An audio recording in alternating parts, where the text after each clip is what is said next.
What's up? I'm with my bro, Tim Tebow, Marcus Spears, a.k.a. the Big Swagoo, a.k.a. Yeah, I don't have Timmy. a nickname for myself. Timmy. We do call him the Big Swagoo. And what else am I supposed to say? You're watching Gator Country. You're watching Gator Country. Hello, Gator Country fans. I'm Cassidy Hill. This is Nick Delatorre. Is it Delatorre or Delatorre? I know it's Spanish, so you have to roll the R. I can't roll the R. Okay, so I took French, so we're not doing that. Nope. As you can tell, we're really on track today. I asked Nick what he wanted to discuss, and he said football. Obviously. So that's what we're going to discuss. They really were getting into a lot of football today, though, in all seriousness. A lot more hitting, a lot more actual tackling, not just touch. Right. I mean, you could hear Vernon Hargrave screaming over everyone else, but could you see some of the excitement now that they're really getting into practice? Well, a couple factors are playing into that. First, they're in full pads. Behind us right now, they're doing some full hitting stuff. And the second thing is SEC Network cameras are here, so there's some peacocking going on. Right. Guys want to get on camera. We heard Vernon Hargrave say, "Man, I'm tired." Then 2 seconds later, see the camera, and didn't look like he was tired after that, jumping up and down. So he did a full-on little leprechaun leap. yeah, it was a little heel click. So guys are excited because they're in full pads, they're hitting. We're getting more and more into football. Those first couple of days are kind of just going through the motions. Now that there's hitting and you know, you're getting some rivalry. You start going up against the same guys every day in practice, and you start getting that rivalry, and you start getting guys rubbing each other the wrong way. And that's what football practice is. You're supposed to get heated. You're supposed to get into a fight, push guys. You know, it's fun. This is football. We saw a little bit of that between Vernon, of course, and Ralph Andreas. They were walked by, and he said, "I'll get you next time. I'll get you next time." But as we see more and more of that, we talked to running backs and linebackers today. Do you see more of a chisel opening up between the offense and the defense? I mean, I don't think they're even on the same page or in the same book, chapter. They're probably in different libraries right now because the defense is so far advanced of what the offense is. And we talked a little bit about that yesterday. Maybe the offense can try to level things out now that they're in full pads, but normally when the full pads come on, that gives even a little bit more of an edge to a defense, and especially a defense as physical as Florida's. You saw Ralph and Vernon get into it. Brian Poole had Brandon Powell on lockdown today. He let him know about it. Said he's never going to catch a ball on him. It's just fun. It's just fun stuff. And the offense is going to be behind because they have so much work to do and so much to catch up on. The defense is basically just moving from one coach to another, and there's not even a lot of – the terminology is not even changing. So the offense is going to have to catch up.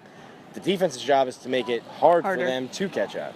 Like I said, we spoke to the running backs today. We haven't really discussed much of the running backs so far spring practice. Have you seen anything from them that is worth noting? Well, it's tough to really judge a running back until you get to this point of practice, when they're in full pads. When running backs aren't in pads, offensive and defensive line aren't going hard, that opens up a bigger space. Corners aren't coming up, safeties aren't coming up, linebackers aren't filling the gaps. So it's tough to judge and evaluate running backs before you get into a situation like this. We'll start to see more as we go through spring practice, but also the numbers are low. So when you don't have a lot of numbers, then even when you get into this portion of practice, you're not going to be putting them in a lot of situations to get hit. And if you're not hitting a running back, it's really hard to evaluate their reads and their cuts and things like that. Let's actually hear what those running backs had to say to you guys.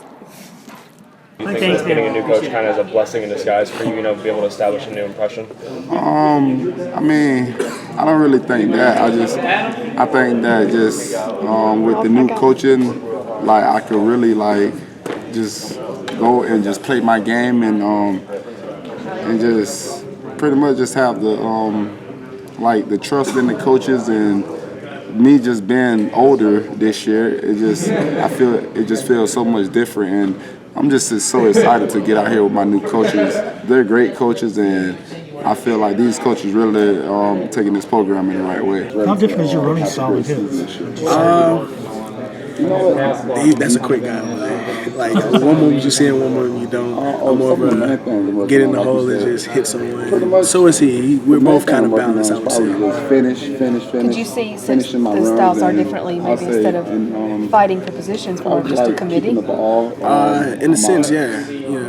At the end of the day, it's all about the win. So that's all we're really focused about right now. Would you prefer that, or would you prefer to have a clear-cut first string, second string? No, because at the end of the day, we're both going to get a lot of carries. That's our thing. We're going to try to run teams off the field, and to do that, you got to have a good group of backs to go out there and contribute to the win. When you have coaches like Mac and Nuss, do the names like Eddie Lacy and Trent Richardson, does that start filtering through? Yeah, I mean, that was the first thing that started filtering through once they told me Coach Matt's going to be our head coach. And I know he had great success with Mark Ingram, like you say, Trent Richardson, all of those guys. So, and then I also had the chance to talk to Mark Ingram. Talked to Mark like 2-3 weeks ago, and he said, "Man, Coach Matt, he's a really good dude." So, and then like Coach Matt, I say it for myself every day. He's a great guy.